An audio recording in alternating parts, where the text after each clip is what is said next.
документ, на мой взгляд, готов к тому, чтобы ее предложить российской стороне, ибо он существенно поднял планку относительно тех договоров и соглашений, которые были у нас на протяжении 10 лет. Вот, если коллеги предлагают, значит,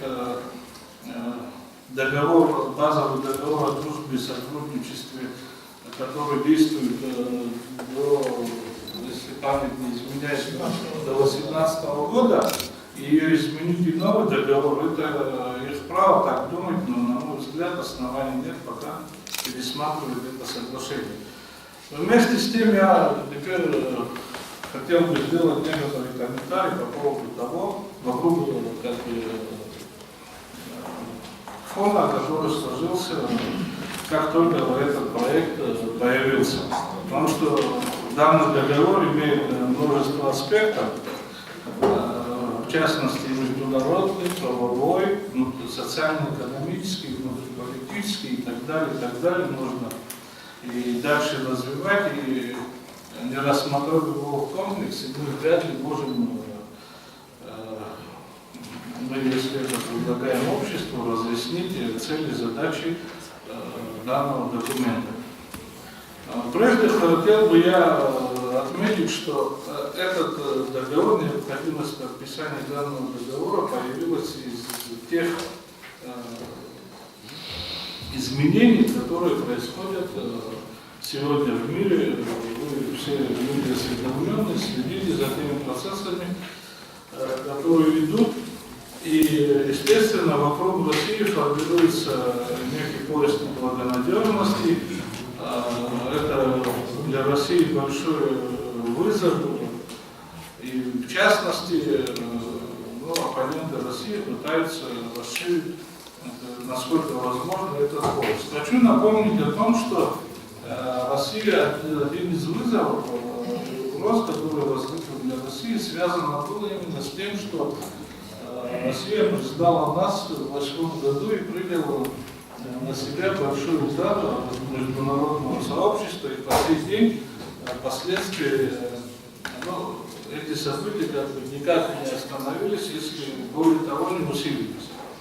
В контексте подписания соглашения мы знаем и видим, следим то, что происходит в Грузии. Там на днях буквально происходило заседание Совета Безопасности, который принял решение любыми способами воспрепятствовать заключению данного соглашения. Я думаю, что не из-за большой любви к нам они такое решение принимают. Дальше. Нам надо видеть, рассматривая этот договор, видеть ее концепцию. Россия, создавая этот поиск благонадежности, то есть она, принимая вызов, она пытается принять адекватные меры и отвести от себя эти угрозы и расширить этот поиск.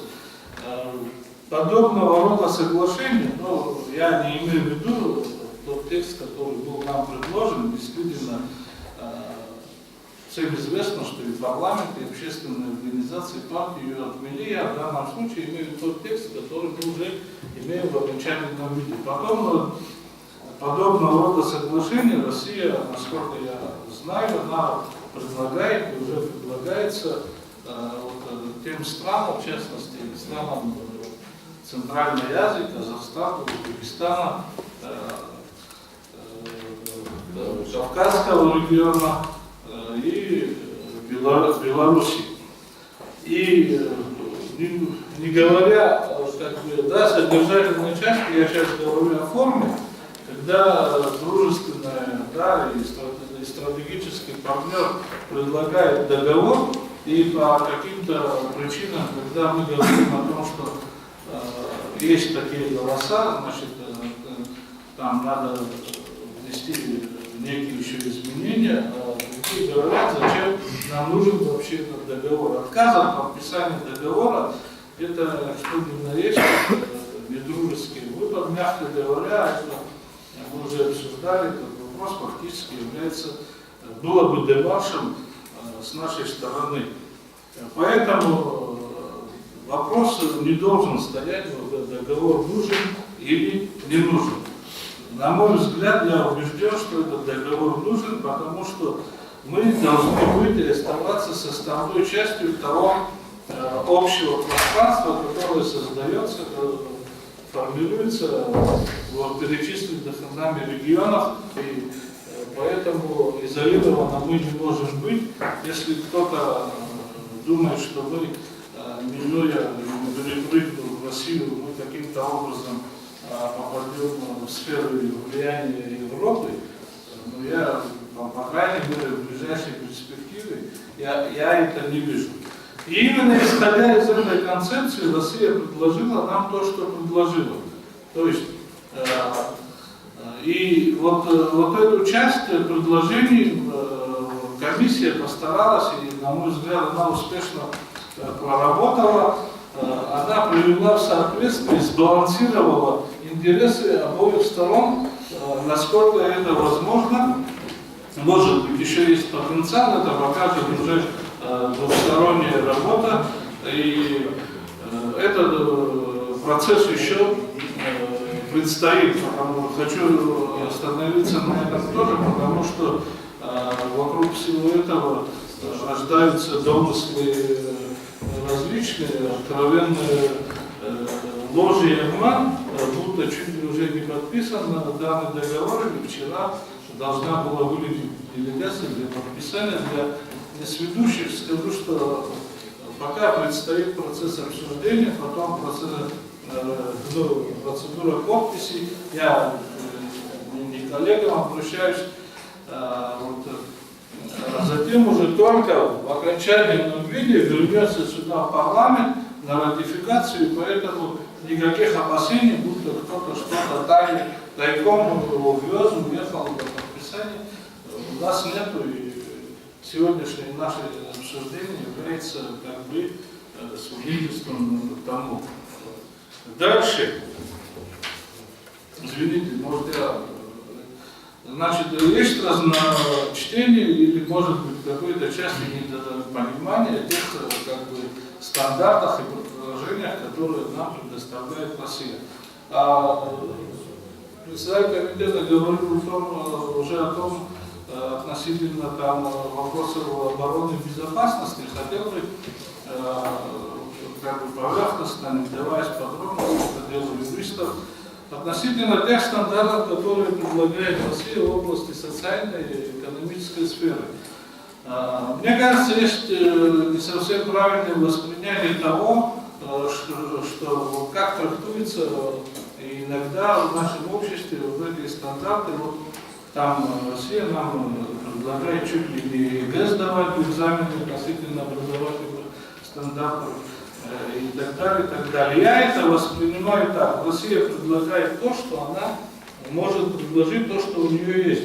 В частности, когда возник вопрос о том, вот, почему появился термин Южный федеральный округ в данном договоре, это было связано просто-напросто, чтобы мы имели представление о тех стандартах, которые оказываются в виде помощи или заработной платы. Для сравнения, что это идет речь о том, что имеется в виду пенсия уровня того, который есть в Южном федеральном округе. Есть еще северные стандарты, они намного больше, но в данном случае нам вот такой уровень предлагают. И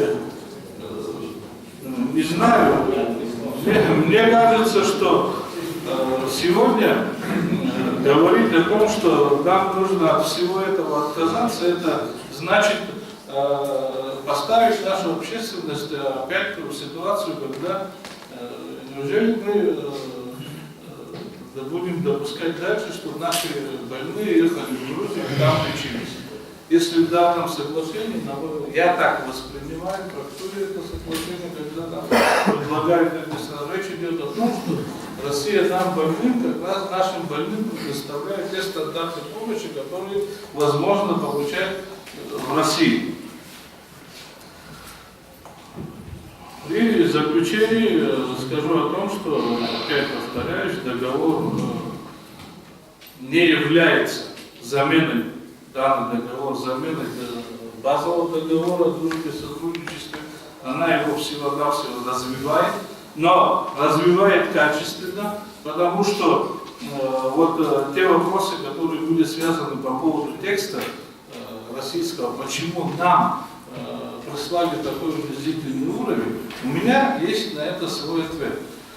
Каждый, наверное, имеет свое отношение к данному вопросу.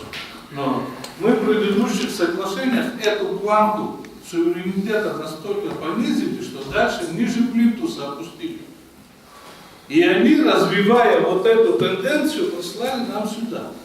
И мы отвечаем своим вариантом, который, на мой взгляд, существенно повышает эту планку. Существенно.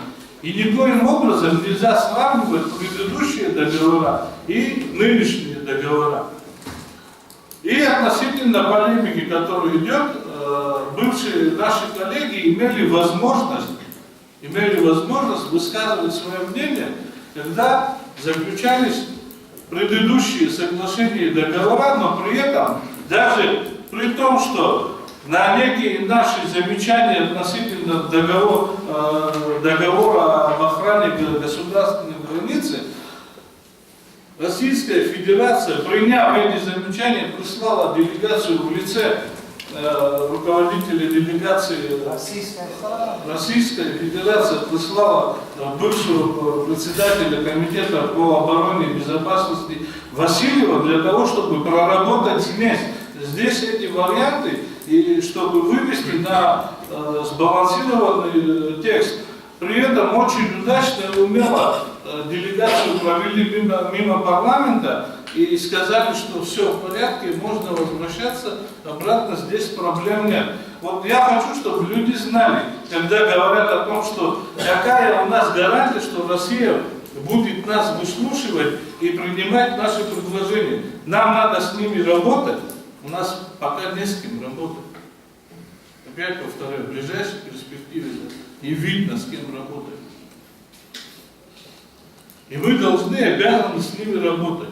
И они нас услышат, я уверен в этом. Спасибо.